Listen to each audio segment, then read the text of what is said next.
Today, I want to welcome our very special guest, Davit Buniatyan. David is CEO of Activeloop.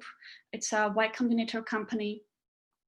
Before starting his own company, David was at Princeton University, and he was working on reconstructing the mice connectome. And while he was working at the neuroscience lab, he had to deal with really large data sets, and it was extremely tedious and painful. And that inspired him to start his own company and solve that problem.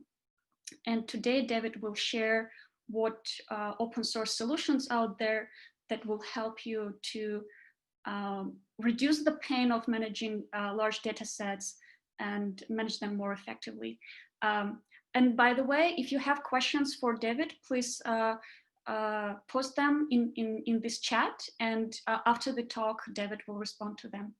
David, you are welcome. Thank you for joining us. You're muted. Mute myself. Okay, cool, great. Thank you very much, Sophia, for the introduction, and it's very exciting to be here to give a talk. As Sophia mentioned, I'm founder of Activeloop. Before starting Activeloop, I was doing a PhD at Princeton University, where we were working with large-scale amount of data. And now we started the company, we got into Y Combinator, then raised seed fund, and we have been working with customers to help them to make it more efficient to run their machine learning pipelines. And one of the problems I want to focus on today is about actually dataset management. When we start to become when we decided to become a data scientist, maybe some of you are still doing the transition, maybe some of you already are very experienced machine learning engineers, we always are very excited to become kind of heroes where we envision that we're going to train a lot of deep learning or machine learning models. We're going to deploy them, get insights, and then figure out, okay, what's the best neural network architecture there to do the next iteration and so on. But usually where we see ourselves is we do a lot of data management, to manage where's the data stored, how to clean it, how to version control it. And it's not just about me or you, it's about the whole industry as well, versus it literally takes an average company to deploy a single model 1 month. I mean, we all know training a model, usually we don't get into the very scalable models, but it's a matter of hours or days. But what happens with the rest of the period where we essentially spend a lot of time on it? And if you look into the surveys, most of the time data scientists actually spend is in preparing the data, cleaning the data, managing it, storing, figuring out where to store and how to store, and all these problems. And if you just look what is how much amount there's the data that's generated today is 90% is in unstructured form, which includes semi-structured data as well, and or more images, videos, text, and so on. So those are the problems that we have seen that our customers and users have been handling. And the first problem is when you write your training script or when you start doing your training, there's a dependency in your local folder structure. Let's say you download ImageNet, you have to write a code wrapper that learns how to read the data from the specific folder structure that the dataset has. Then you have to write basically the pre-processing pipelines, how to transform the raw data into the form that it's able, you can start doing the trainings along with. Then let's say you're not just a single data scientist in the team, you have to actually share with others to be able to work on together. And this adds another overhead. And sometimes you just want to access a small piece of it and then visualize, and you got into these issues. And when usually the data that gets into petabyte scale, you also, or even terabytes is big enough, the amount of the RAM that you can actually store on your machine or on GPU is literally a lot. And you have to be very careful on how to move the data around from the file system to the RAM and then get it back. And there's another very important thing that you have to be careful with is the efficiency. And I know you've heard a lot about doing data local compute, which basically means that where is the data, the compute should be done. Before, it used to be that you move the data to the compute. Now you actually move the compute to the data. And this kind of trade-off going from compute to data and data to compute has been like moving from one side to the other side over the years. And there are actually tools now to help you to solve some of those problems. And today's goal is to go through them. The first one is data version control. And it acts as like a GitHub for datasets or GitHub for data files. And it's very convenient. It's very similar, has an API as Git, and it's get connected with your Git commits. So you're able to store the data on S3, Azure, or Google Cloud. And you're basically is like helps you to version control the datasets. And it's a handy tool and could be also like kind of de facto standard for version controlling not only data, but also like models or your experiments. The next recent dataset, the package that has been deployed by Tensorflow or Google, it was done by November last year. And this Tensorflow dataset helps you to load the data in a very simple way where you're able to specify, let's say, I want just MNIST dataset, give me the data, and then I can put this into TensorFlow training to start doing the training process. There are two caveats here. The first one is that it only works for TensorFlow, and the other one is you have to wait until the whole dataset is downloaded before starting doing the training or running your experiments. And what we thought here is that what we can bring value to the table is by trying to like benchmark and see what are those tools against the 7 common problems that we notice with various customers. There's also like additional tools that are more on startup sites, TileDB, which helps you to store, again, tiled like aerial images or genomics data. We have also recently pushed by Scale platform where you're able to store datasets, nucleus, and you can fork datasets there as well. And we thought to bring value like by adding this package hub that we call it, that we're gonna like tackle each of those problems iteratively. And why we should use hub? I think what we did with Waymo recently is that we took their data and tried to download it and train a model. And it takes in average a data scientist to like 1.5 days or like 40 hours to just get access and get started training the model. One of the reasons is that they have 2 terabytes of data, and it's not just you download, you have to unzip all the files, use their API to the package to be able to load the data, like fine tune it for your own needs, and then start doing the training process. And with our tool, we basically reduce this to like in a matter of minutes. And one of the nice things that you have here is that you can access this data instantly. It's still, the dataset stays on Google Cloud, but you can access any part of this dataset and doing the training process. And while you are doing the training process, the data gets streamed from the storage to your machine. Let's get a very simple example. Let's take the Fashion MNIST dataset, which is the similar MNIST dataset. It has very small, tiny images, 70,000 samples. You have 10 classes as usual. And then our goal is just to train an image classifier. It's why I'm taking this very basic example. Certainly this is in size in megabytes, not petabyte scale. But I want to show like even with small amount of data, we have to write this amount of code just to load it. And this code we brought it to in order to be able to upload into our format. And this, like, we have to write 14 lines of code, just like figuring out how the data should be loaded so that we can then have these images and labels. That's very nice for training the models on top. Now, like, what we want to basically, our goal here is to remove all this hassle so that data scientists, you like, can easily focus on what's most important, training the models. And what we allow here is that you can, similar to TensorFlow datasets, you are able to just like run hub.load and then specify the dataset name. Here will be MNIST and Fashion MNIST, and then get this dataset object. And this dataset object, then you can turn into TensorFlow if you want to train your model on TensorFlow, or you can say, okay, to Pytorch and then train your model on Pytorch. But this gives you a very good abstraction, so you don't have to like know where's the data stored, how it's stored, and so on. Everything is like kind of abstracted away from the data scientist. And multiple data scientists can have access to the same data set in multiple views, or they can do like queries like SQL for images that I'll get deeper later.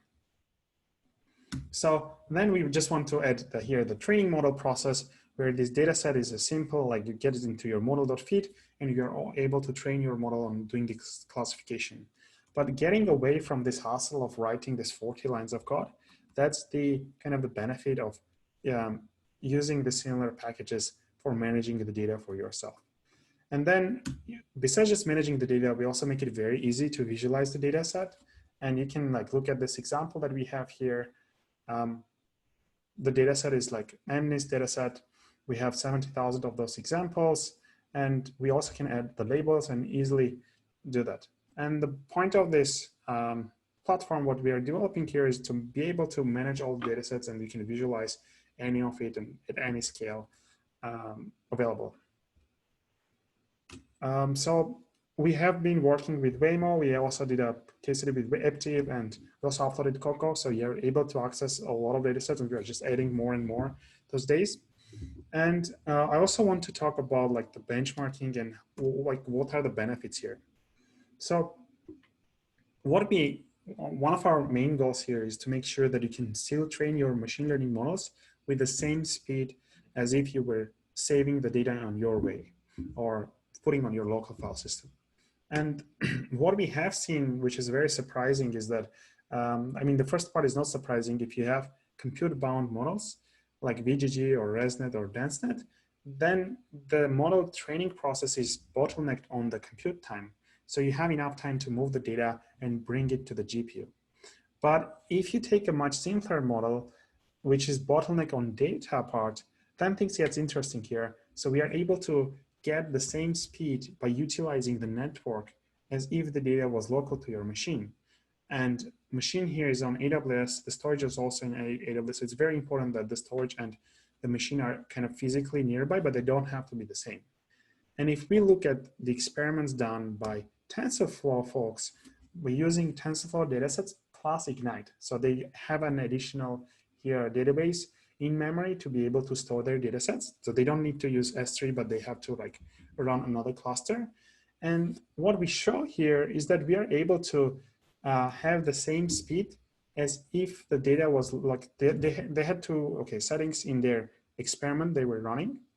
There's like local, where they were running Ignite on the local, the same machine as they were doing the training process, and the remote setting. And we are able to equalize our speed to their local speed. So there's no any network, but you don't need to actually have the second machine to be able to host the memory database for storing the data set. And you can just like easily store on S3 or network file system and so on. So this basically here we talk about like the efficiency of and the importance of making sure that we are not bottlenecking the training process, and it's very fast as if the data was local to your machine. And our goal here, why we are doing this is, and what I've seen while I was doing my PhD at Princeton, is like enabling models by iterating this loop over and over again. It's very important, because if you can iterate very fast through this machine learning lifecycle, you can actually speed up the improvements and get to the superhuman accuracy. And superhuman accuracy, we talk about models that are making decisions better than human in very complicated or complex tasks, like self-driving cars, or like deciding, doing the diagnosis of medical applications. And we are focusing as a company on very small part of this handling dataset management and making it effortless for data scientists to get used to it. And this maybe access it, visualize, share with it. You can think of it as like Google Docs for datasets, and you don't have to wait time on deploying those models. So thank you very much for taking this time and listening to me. The open source package is open source, so I would love to, if you liked it, take a couple of minutes and just go and start us on GitHub. If you have any questions or you saw any problems, like feel free to ask us or open an issue, and we'll just get back to as soon as possible. And also we'll love to get contributors. And thanks, of course, Bug Out community for organizing this meeting. And we are a really proud member of the community, and we are here to help in any way after this talk. And like, feel free to ping with any questions.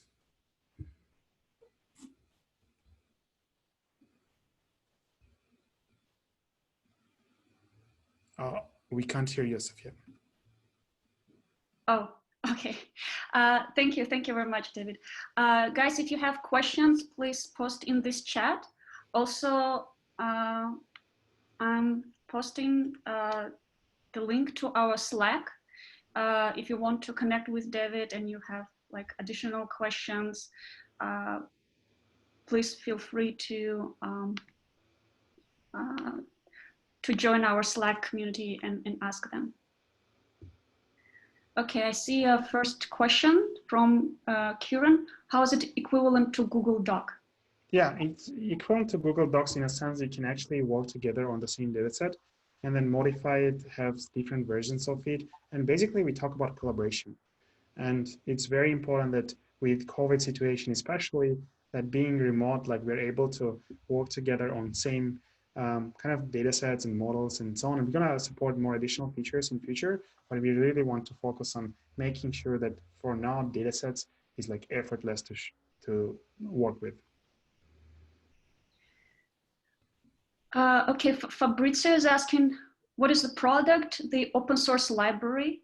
So basically, if you wanted to like elaborate more on the product. Yeah, so the strategy of we are startup and we are also working on getting growth, and we decided to have open core go-to-market, let's say, strategy, where we really open sourced our core technology and it's available for everyone to use.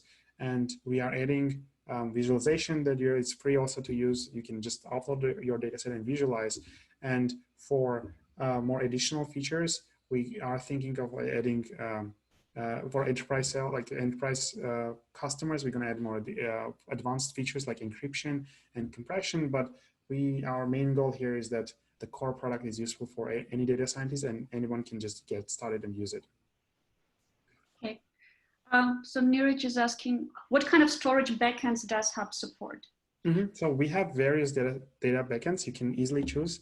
First of all, we provide our hosted version where you have Docker-like naming, where you can say the username and then / your dataset name, and this will get uploaded to our servers. But you can also, like, instead of just putting naming, you can first of all save on local file system, or you can say an S3 link or Google Cloud link, and this will basically use any object storage like setting and store the data there. So a question from Winnie, does Hub depend on Activeloop service? So this is a good question. Yes and no. For storing and managing and sharing the datasets, yes, but you can actually use Hub without our backend service. And just as I mentioned before, specify an S3 link or your local file system link, and this will work without any backend. Kartik is asking, can you outline how the image data was used in a real world business scenario? Oh, this is a very good question. We had a customer we published their case study recently. Their name is Intellinair, and they are doing crop intelligence, basically trying to find analysis and insights for farmers to be able to detect, let's say, diseases on an agricultural field by having airplanes flying over the fields. So they collect a lot of big aerial images. Each image could be like 50,000 by 50,000 pixels. And our goal, and you can have a lot of this, tens of thousands of those. And our goal here is to be able to very well manage the data so that you can go from this raw data they collect from airplanes or satellite images to training the machine learning models instantly. And this kind of technology helps to build the data pipelines that you're able to take the raw data as it comes and stream this to a data set that you can start doing the training process. And then you deploy this model again, and then you iterate over and over again. So Hub here was used for building data pipelines, which is an advanced feature. You can take a look at the docs, documentation, and used for storing this data set and iterating over the training process. So Xander is asking, can you have private data sets? That's the part of the maybe pro version that we are developing. So far, everything is public. The feature is ready for private datasets, but we haven't yet published it. And if you have a need for storing private datasets, of course, please ping me afterwards, and then we can give you early access to private datasets. Cool. Vinny is asking, as for the mechanics requirements of Hub, is it buffering remote data to local disk, or it's only using RAM? We have a feature. That's also a very good question, because let's say when you're doing the training process, you have to just iterating once. And if you're only utilizing the network, then you have to re-download the data. We have an option where you're able to store the data on a cache the data on a local machine. So the second time you access this data, it's actually read from the local file system instead of going and pulling the data from cloud. Niraj is asking, could you explain further on SQL for datasets that you mentioned? It wasn't clear what you mean by that. Oh, yeah, this is also, so our vision here is that we want to make it very easy to query any dataset. And let's say you have self-driving car data, and you have like car, driving over the road, you have like the weather, which is rainy, and then there's someone crossing the street using the bicycle. And we want to give the users to be able to query a data set saying they can you give me all the images that have this kind of same setting? And we will pull this data quickly and bring it back to you. The underlying, like kind of the pipeline collection building blocks are there. So you can, there's like an additional effort that's required for adding this layer for writing like SQL type of queries. And we are going towards that. Yeah, that's kind of the answer here. Vinny is asking, does the server provide a visualization for structured data? Let's say you want to visualize a time period of a time series. We have heard this demand a lot, that we also want to support like structured data. We thought that like structured data has a lot of additional like software and like analytics tools that help you to visualize all these types of data. So we decided to focus on unstructured part. But I think hearing a lot of demand, and thanks also bringing this question, we're gonna soon start supporting structured data as well for storage and visualization as well. Okay, cool. Yeah, I don't see more questions in chat. Guys, I'm posting again. Oh, okay. Artyom is asking, integration of Hub and AWS. Can you elaborate more on that, especially S3, SageMaker, and Kubeflow? For now, if you don't consider the visualization part, then Hub is a client-side Python package. So all the processing is done on your local machine, besides just streaming the data basically from the S3 storage. So you can use Hub as like use any other like Pytorch or Tensorflow and load the string. But what you can also do with Hub is you are able to start a cluster of machines, and if you build a data pipeline, then you can offload your data pipeline to the cluster of the machines and run it. So here the question is, can you use it in SageMaker or not? Yes, you can use it. You can also put it into Kubeflow as like any other Python package. But there's also like we are in the more like advanced version that we are still in development process. We are able to let's say you have like 100,000 or like let's say million images, and you want to run a simple function on all those million images, but you don't want to write all this infrastructure code to be able to start a cluster on AWS, run this, like load the container, load the environment, load the data to do the processing, and like just make it very simple for you to write the transformation you want to apply, and then effortlessly scale to the whole cloud. Like start small and go big very easily. That's one of our developers, Dmitry, came up with on this idea of basically easy scaling. Okay, Niraj is asking, can you use Hub to coordinate training across multiple machines? Actually, we don't have this feature supported as of yet. We really decided to just focus on data sets and not to get distracted. And this will help also data scientists to know what the Python package doing, instead of having like a Swiss kind of knife, like have a very single like a knife that can really solve this problem, and then we can go from it. Fabrizio is asking, how's it scaling done? Apache Beam, Spark? We, under the hood for now, we are using Dusk, which is a Python alternative to Spark for working with arrays and data frames. We had already got to the limitations of Dusk, and we are looking into other options, including Ray, or maybe building our own scheduler. Okay, Thank you, David.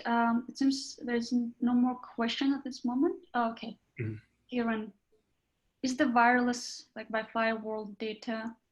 Hold on, world data can be in PCAP format. Is it a special format for capturing protocol? Can data be consumed? Yeah, the question is not very clear regarding PCAP format and for capturing protocol. Maybe you're asking if we use any special protocol for downloading and streaming the data to the RAM and the GPU RAM. Is it the question to clarify, or? Oh, hold on. I'm trying to unmute Kieran so he can. Sure. Kieran?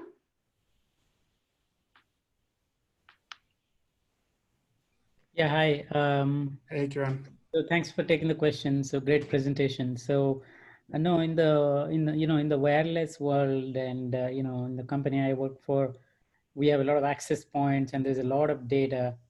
I mean, some of the data can be log files and specific formats. So that's some standard formats you can easily consume, right?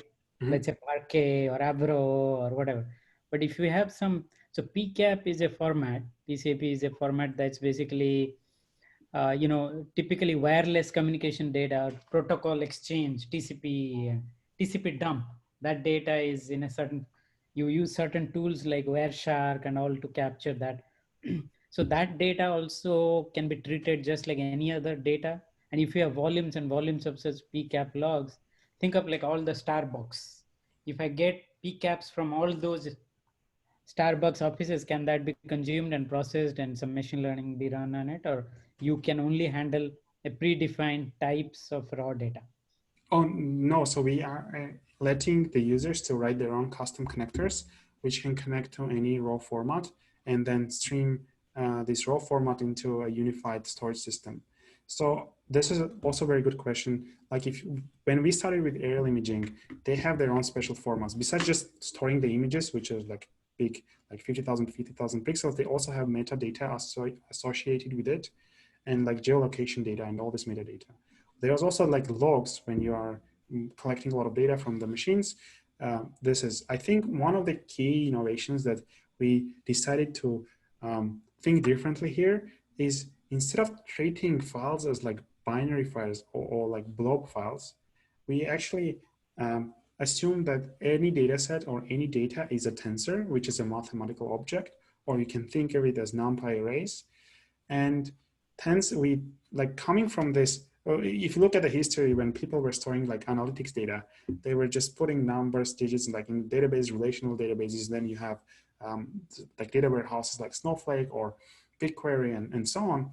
And but they all like don't save any big files, big images or big log text files, let's say. And we are coming from the other side of problem where the whole like system that currently is like you store the images like that or the text files on a, let's say, object storage. We decided to come from the different perspective, like assuming that everything is a tensor, like all data sets, all images, log files, text files, every of them. And then think what is the best way you can store tensor. So in other words, the problem here will be just to write an additional layer that we are doing for our customers, going from a specific format into this tensorial form. And tensors are like first class citizens here. And if you look at why we decided to go with tensors, because if you use deep learning or like more machine learning techniques, the deep learning is like what it says, like you give an input tensor and you get an output of tensor. So this tensor can represent an image, can represent a text, it could represent an audio file, and the output also could be something else. So having this notion of coming from tensors, it literally allows us to store any semi-structured, in this case, I think this is like a semi-structured data set, or structured data set in native for machine learning, especially neural networks to consume format. So just to be in short, yes, the data can be consumed. There's an additional like layer should be added into data pipelines to be able to go from the custom format and into tensorial format. And then once it's in our format, then we make it sure that it's like compressed, it's very optimized to start. We use like the latest compression techniques or custom compression technique for the data set, and then being able to store in a way, in a chunked way, such that you can stream this data to a machine learning process in real time. Guys, do you have any other questions? Yeah, it seems no more questions at this point, but I'm posting our Slack channel, so please feel free to join if you want to continue conversation with David and connect with other engineers, data scientists. Thank you, David, very much for your time and for your presentation. Thank you, everyone, for coming to this meetup. Have a nice evening.